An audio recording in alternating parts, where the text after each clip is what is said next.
முக்கிய செய்திகள். பெட்ரோல் விலை உயர்ந்தது. லிட்டருக்கு ₹7.50 அதிகரிப்பு.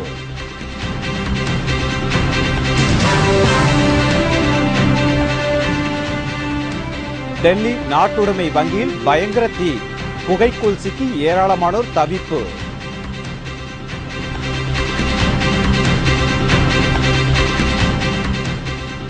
தேசிய தலைவராகும் ஜெயலலிதாவின் ஆசை தகர்ந்தது. சங்மாவை சொந்த கட்சி உட்பட எந்த கட்சியும் ஆதரிக்கவில்லை.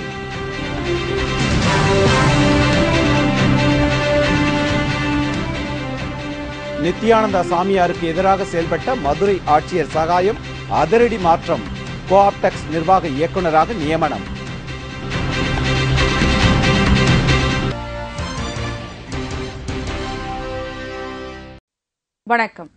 வணக்கம்.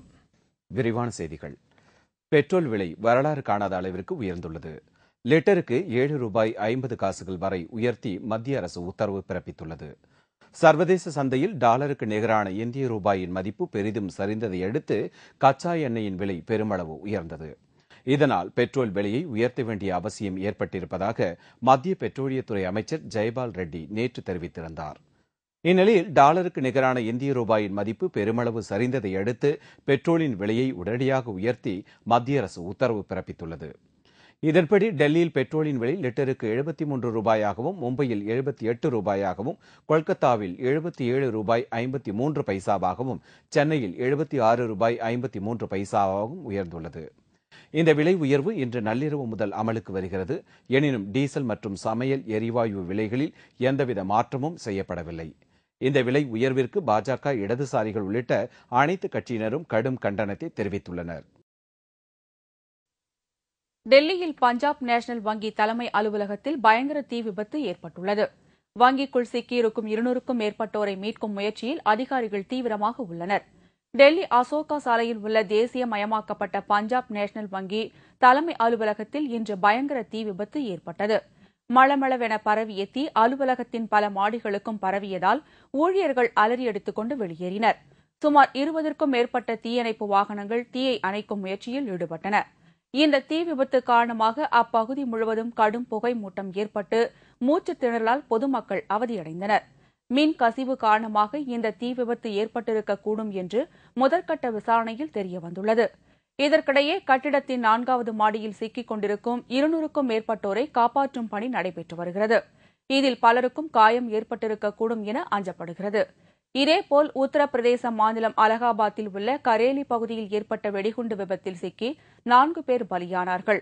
அடுத்தடுத்து 2 நகரங்களில் ஏற்பட்ட இந்த துயர சம்பவம் காரணமாக அந்தந்த பகுதிகளில் பதட்டம் சூழல் நிலவுகிறது. ஜெயலலிதா தன்னை தேசிய தலைவராகவும் கிங் மேக்கராகவும் காட்டிக்கொள்ள படாத பாடுபடுகிறார். மக்கள் பணத்தில் எல்லா பத்திரிகைகளிலும் விளம்பரம் போடுகிறார். சங்மாவை குடியரசுத் தலைவர் தேர்தலில் நிறுத்துகிறார். குடியரசுத் தலைவர் வேட்பாளர் தேர்தலில் போட்டியிடும் சங்மாவிற்கு பெரும்பாலான கட்சிகளின் ஆதரவு கிடைக்காததால் கிங் மேக்கராகும் ஜெயலலிதாவின் முயற்சி தோல்வியில் முடிந்துள்ளது. குடியரசுத் தலைவர் தேர்தல் விரைவில் நடைபெறவுள்ள நிலையில் பிரதான கட்சிகள் தங்களுக்கு ஆதரவான வேட்பாளரை தேர்தலில் நிறுத்த திட்டமிட்டுள்ளது. பெரும்பாலான தேசிய கட்சிகள் வேட்பாளர்களை தேர்வு செய்வதில் தாமதம் காட்டி வரும் நிலையில் அனைவரையும் முந்திக் கொண்டு நாடாளுமன்ற முன்னாள் சபாநாயகர் சங்மாவை குடியரசுத் தலைவர் வேட்பாளராக செல்வாக்கற்ற ஒடிசா முதல்வர் நவீன் பட்நாயக்கும் ஜெயலலிதாவும் அறிவித்தனர். சங்மாவை ஆதரிக்க முடியாது என்று சமாஜ்வாடி கட்சி தலைவர் முலாயம் சிங் யாதவ் திட்டவட்டமாக தெரிவித்ததை தொடர்ந்து மார்க்சிஸ்ட் கம்யூனிஸ்ட் கட்சியின் ஆதரவை கோரி பிரகாஷ் காரத்தை சங்மா சந்தித்து பேசினார். எனினும் சங்மாவை குடியரசுத் தலைவர் வேட்பாளராக ஆதரிப்பது குறித்து எந்த ஒரு முடிவும் எடுக்கவில்லை என்று பிரகாஷ் காரத் தெரிவித்துள்ள நிலையில் சங்மாவின் சொந்த கட்சியான தேசியவாத காங்கிரஸ் கட்சியே அவருக்கு எதிராக செயல்பட்டு வருவது குறிப்பிடத்தக்கது. தேசிய ஜனநாயக கூட்டணியும் ஐக்கிய முற்போக்கு கூட்டணியும் ஒற்றுமையுடன் பழங்குடியினத்தைச் சேர்ந்த தம்மை அடுத்த குடியரசுத் தலைவராக தேர்ந்தெடுக்க வேண்டுமென்ற சங்மாவின் கோரிக்கைக்கு இதுவரை எந்த கட்சியும் ஆதரவு தெரிவிக்கவில்லை. மேலும் சோனியா காந்தியை சந்தித்து ஆதரவு கோரும் அவரது முயற்சியும் தோல்வியில் முடிந்தது. பெரும்பாலான தேசிய கட்சிகள் ஆதரவு தெரிவிக்காத நிலையில் நவீன் பட்நாயக் மற்றும் ஜெயலலிதாவின் முயற்சிகள் படுதோல்வி அடைந்துள்ளது குறிப்பிடத்தக்கது. இதற்கிடையே ஜெயலலிதாவின் ஆசை நிறைவேறாத வகையில் சங்மாவின் மகளான அகதா சங்மா தனது தந்தைக்கு குடியரசுத் தலைவர் தேர்தலில் ஆதரவு அளிக்கப் போவதில்லை என்று உறுதியாக தெரிவித்துள்ளார். நித்யானந்தாவுக்கு ஆதரவாக செயல்படாத மதுரை மாவட்ட ஆட்சியர் சகாயத்தை பணியிட மாற்றம் செய்து தமிழக அரசு உத்தரவு பிறப்பித்துள்ளது. மதுரை ஆதீனத்தின் இளைய பட்டமாக நித்யானந்தா நியமிக்கப்பட்டதற்கு எதிர்ப்பு தெரிவித்து தமிழகத்தில் உள்ள மற்ற ஆதீனங்களும் இந்து அமைப்புகள் போராட்டத்தில் ஈடுபட்டு வருகின்றன. தமக்கு எதிராக செயல்படுபவர்கள் மீது எல்லாம் வழக்கு போடப்படுவதாக மிரட்டி வரும் நித்யானந்தா தமக்கு அதிமுக அரசின் ஆதரவு இருப்பதாக பல இடங்களிலும் கூறி வருகிறார். மதுரையில் உள்ள ஆதீன மடத்தின் முன்பாக நாள்தோறும் பல்வேறு அமைப்புகளைச் சேர்ந்தவர்கள் கோஷமிட்டு வருகின்றனர். அந்த போராட்டத்தை மாவட்ட நிர்வாகம் தடுக்கவில்லை. இந்நிலையில் மதுரை மாவட்ட ஆட்சியர் இருந்த சகாயம் கோ ஆப்டெக்ஸ் நிர்வாக இயக்குநராக நியமிக்கப்பட்டுள்ளார். அவருக்கு பதிலாக திருவண்ணாமலை மாவட்ட ஆட்சியரான அன்சுல் மிஸ்ரா மதுரை மாவட்ட ஆட்சியராக பொறுப்பேற்க உள்ளார். ஜெயலலிதா சொல்கிறபடி அவர் செயல்படக்கூடியவர். டாலருக்கு நிகரான இந்திய ரூபாயின் மதிப்பில் ஏற்பட்டுள்ள மாற்றம் கவலை அளிப்பதாக மத்திய நிதியமைச்சர் பிரணாப் முகர்ஜி கூறியுள்ளார்.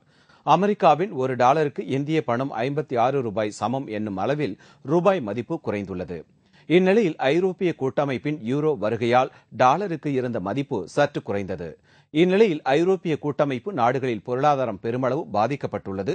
கடந்த 4 தினங்களுக்கு முன்பாக கிரேக்க நாட்டில் ஏற்பட்ட கடும் நிதி நெருக்கடியால் ஐரோப்பிய பொருளாதாரத்தில் கடும் சரிவு ஏற்பட்டது. இதன் பாதிப்பு இந்திய பங்குச் சந்தையில் எதிரொலித்தது. இதைத் தொடர்ந்து அமெரிக்க டாலருக்கு நிகராக இந்திய ரூபாயின் மதிப்பு வரலாறு காணாத அளவிற்கு வீழ்ச்சியடைந்துள்ளது.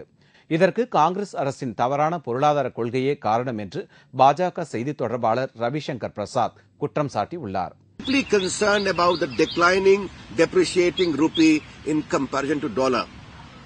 It is assuming alarming proportions. It has 3 clear consequences. Import of goods is going to be costlier. Business proposition is going to become costlier. Import of raw crude is going to become costlier. As a consequence, inflationary pressures are going to be more stringent, more adverse for the interest of common man. But what amazes me, இதேபோல் இந்திய ரூபாயின் மதிப்பில் ஏற்பட்டுள்ள மாற்றம் கவலை அளிப்பதாக மத்திய நிதியமைச்சர் பிரணாப் முகர்ஜியும் தெரிவித்துள்ளார். ரூபாயின் மதிப்பு வீழ்ச்சி அடைந்துள்ளதால் சர்வதேச அளவில் கச்சா எண்ணெய் விலை அதிகரித்ததோடு பெட்ரோல் டீசல் விலையும் உயரும் அபாயம் உள்ளது. குடியரசுத் தலைவர் தேர்தலில் பெரும்பாலான கட்சிகள் தேர்வு செய்யும் வேட்பாளரையே தாங்களும் ஆதரிக்கப் போவதாக இடதுசாரி கட்சிகள் அறிவித்துள்ளன. இடதுசாரி கட்சிகளின் உயர்மட்ட குழு கூட்டம் டெல்லியில் நடைபெற்றது. இதில் மார்க்சிஸ்ட் மற்றும் இந்திய கம்யூனிஸ்ட் கட்சிகளின் தலைவர்கள் கலந்து கொண்டனர். கூட்டத்திற்கு பின்னர் செய்தியாளர்களிடம் பேசிய இந்திய கம்யூனிஸ்ட் கட்சியின் தேசிய செயலாளர் டி ராஜா, குடியரசுத் தலைவர் வேட்பாளராக இடதுசாரி கட்சிகள் எந்த நபரையும் முன்னிறுத்தப் போவதில்லை என்று தெரிவித்தார். மேலும் பெரும்பாலான கட்சிகள் தேர்வு செய்யும் வேட்பாளரையே தாங்களும் ஆதரிக்கப் போவதாக ராஜா குறிப்பிட்டார். இடதுசாரி கட்சிகளை பொறுத்தவரை வேட்பாளராக வருபவர் எல்லோருடைய ஆதரவையும் பெற்றவராக சாத்தியமான வரையில் எல்லோருக்கும் ஏற்புடையவராக அமைய வேண்டும் என்பதைதான் ஒரு கொள்கை ரீதியான நிலை என்ற முறையில் இடதுசாரி கட்சிகள் மேற்கொண்டிருக்கிறது.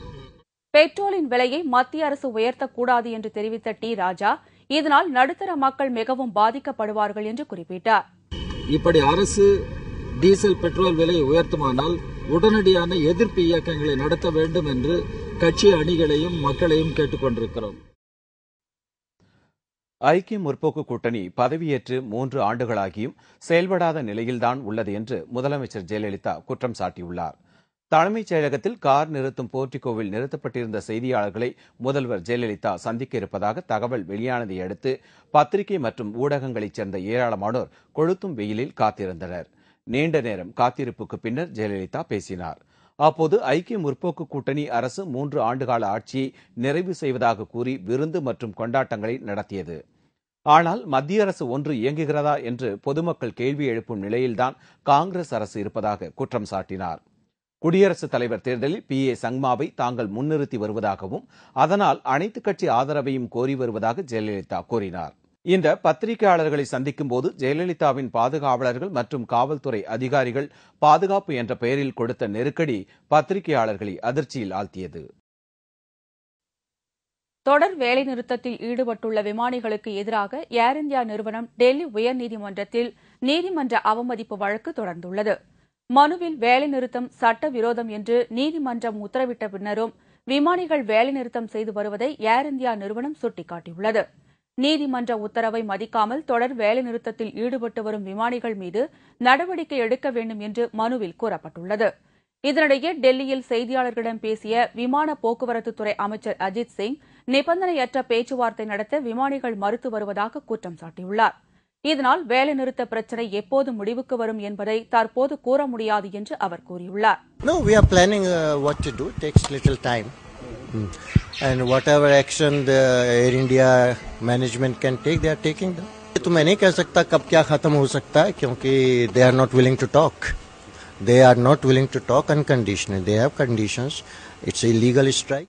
முன்னதாக உடல்நலம் சரியில்லை என்று விடுப்பு எடுத்த விமானிகள் இந்திய விமானப்படை மருத்துவர்களிடம் பரிசோதனை செய்து அறிக்கை தாக்கல் செய்யுமாறு ஏர் இந்தியா நிர்வாகம் உத்தரவிட்டுள்ளது. குடியரசுத் தலைவர் தேர்தலுக்கான ஏற்பாடுகளை தேர்தல் ஆணையம் தீவிரப்படுத்த தொடங்கியுள்ளது. இது தொடர்பாக அனைத்து மாநில சட்டசபை செயலாளர்கள் மற்றும் மாநிலங்களவை செயலாளர்களுடன் தலைமை தேர்தல் ஆணையர் குரேஷி ஆலோசனை நடத்தியுள்ளார். குடியரசுத் தலைவர் பிரதீபா பாட்டீலின் பதவிக்காலம் ஜூலை 24ஆம் தேதி முடிவடைவதையொட்டி புதிய குடியரசுத் தலைவரை தேர்ந்தெடுக்கும் பணியில் அனைத்து அரசியல் கட்சிகளும் தீவிரமாக இயங்கி வருகிறது. இந்த தேர்தல் தொடர்பான அட்டவணை அடுத்த மாதம் 2வது வாரத்தில் வெளியிடப்பட உள்ள நிலையில் இந்த தேர்தலுக்கான ஏற்பாடுகளை தேர்தல் ஆணையம் தொடங்கியுள்ளது. குடியரசுத் தலைவர் தேர்தலில் தேர்தல் அதிகாரியாக நியமிக்கப்பட்டுள்ள மாநிலங்களவை செயலர் மற்றும் அனைத்து மாநில சட்டசபை செயலர்களுடன் தலைமை தேர்தல் ஆணையர் குரேஷி கடந்த 3 நாட்களாக ஆலோசனை நடத்தி வருகிறார். இதைத் தொடர்ந்து இம்மாதம் 30ஆம் தேதி அனைத்து மாநில தலைமை தேர்தல் அதிகாரிகளுடன் தேர்தல் ஆணையம் ஆலோசனை நடத்த இருக்கிறது. ஜூலை மாதம் 15ஆம் தேதி முதல் 19ஆம் தேதிக்குள் குடியரசுத் தலைவர் தேர்தலை நடத்துவதற்கு தேர்தல் ஆணையம் திட்டமிட்டுள்ளதாகவும் இதற்கான அறிவிப்புகள் விரைவில் வெளியாகும் என்றும் எதிர்பார்க்கப்படுகிறது. இதற்கிடையே இந்த தேர்தலில் புதிய திருப்பமாக காங்கிரஸ் கட்சிக்கு முலாயம் சிங்கின் சமாஜ்வாடி கட்சி ஆதரவு தெரிவித்துள்ளது. ஜெயலலிதா பலமுறை அவருடன் தொலைபேசியில் தொடர்பு கொண்டு சங்மாவிற்கு ஆதரவு கேட்டார். ஜெயலலிதாவை ஒரு பொருட்டாக முலாயம் சிங் நினைக்கவில்லை.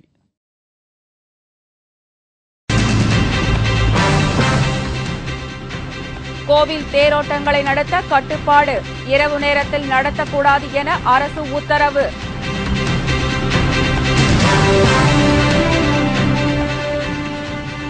புதையலில் கிடைத்த சாமி சிலைகளை விற்க முயற்சி, 6 பேர் கைது. மற்றும் பல செய்திகள் விளம்பர இடைவேளைக்கு பிறகு.